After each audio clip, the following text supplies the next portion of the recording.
You always do get a bit of a variety of videos from me, don't you? I mean, I do try and provide a bit of variety of content in terms of what it is I give you.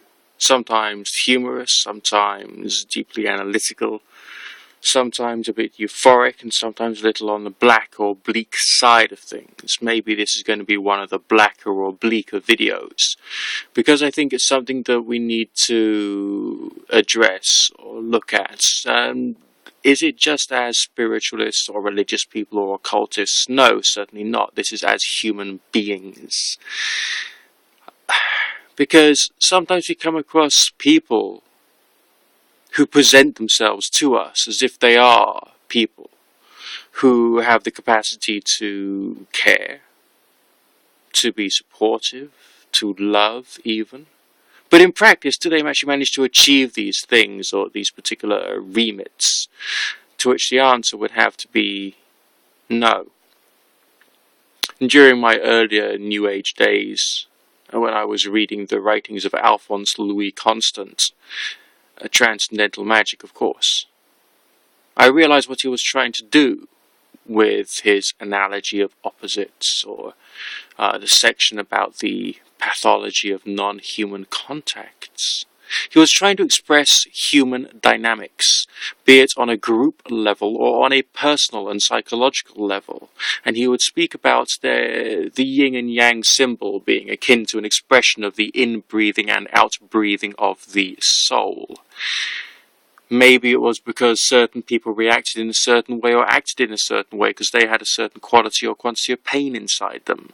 Maybe it was because certain people wanted justice by their own definition, or indeed they wanted to control or elicit some kind of support from people for their own personal gratification.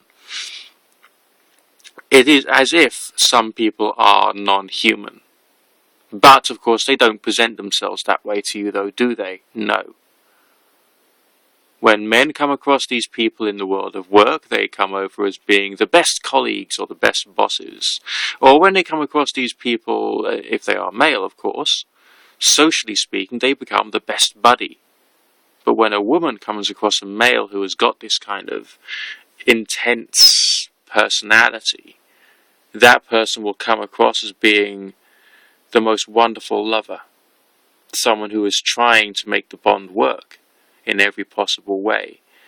But this individual, the male individual who has got this unpleasant personality traits, this desire to receive, I suppose, once they have gained the satisfaction that they require, and I do not mean of a physical nature necessarily, but possibly on the emotional level, the social level, or psychological level, as well as the physical, they will then move on, throwing the woman away like, I suppose, a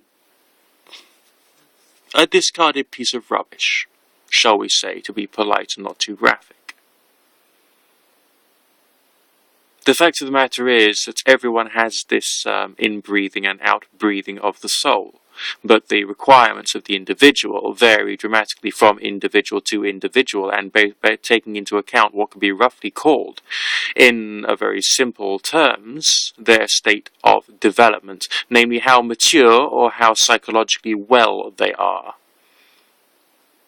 Some people who are not psychologically well, they just have the psychopathic mentality. Men who treat women as property. That's all. And yes, they may often be very successful men. But never mind, they are just psychopaths who are out there to control you. Unless they can show real emotional compassion and real emotional desire to improve their character, they are not a real man at all.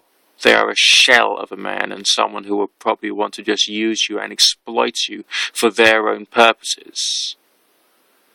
Evil incarnate, you might say, because they get pleasure from getting their psychological and emotional notch on their bedpost. These types of men exist, unfortunately. But there are also others who have a different form of issue of in-breathing and out-breathing of the soul, and feel that what they want to do is to heal or to repair. And they try their hardest to live this out within their own lives, through healing and repairing their own character, and then trying to bring that healing and repairing into the lives of those in which they come across. These are, by my estimation, a better form of man indeed. And of course the same personality issues can happen with women. There are women who enjoy exploiting men, controlling them, and getting their own notch on the bedpost through influencing men negatively. We have to learn to recognize these people, otherwise they will have an impact upon us. And we will feel possibly even sad that they're departing our lives. But essentially all we would have experienced would have been the nature of the beast.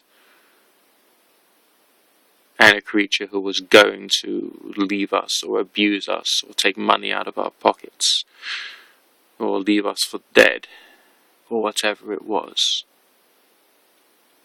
To become psychologically armed against these types of people, we need to realize that there is one person that we need to care for first and foremost, and that remains ourselves. And then it is our family, and then it is our friends. And then finally, once all of these top levels have been satisfied, then it's other people. But we can't care for other people until we ourselves are strong enough to be able to care for ourselves first and foremost. And that requires being wary. Humans are fascinating creatures, but there is a lot of sickness around in the species. And as such, we need to be well guarded prior to taking action. And as far as relationships are concerned, it can take you maybe 6 months or more before you're perfectly sure that that person is right for you. And this is something that both men and women have to remember, because you've got to make sure the individuals you're dealing with have got all the right traits in place prior to engaging with them on a deep and personal level.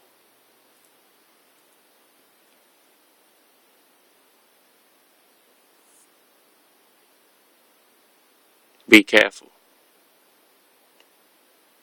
And I'm telling you this because I do care.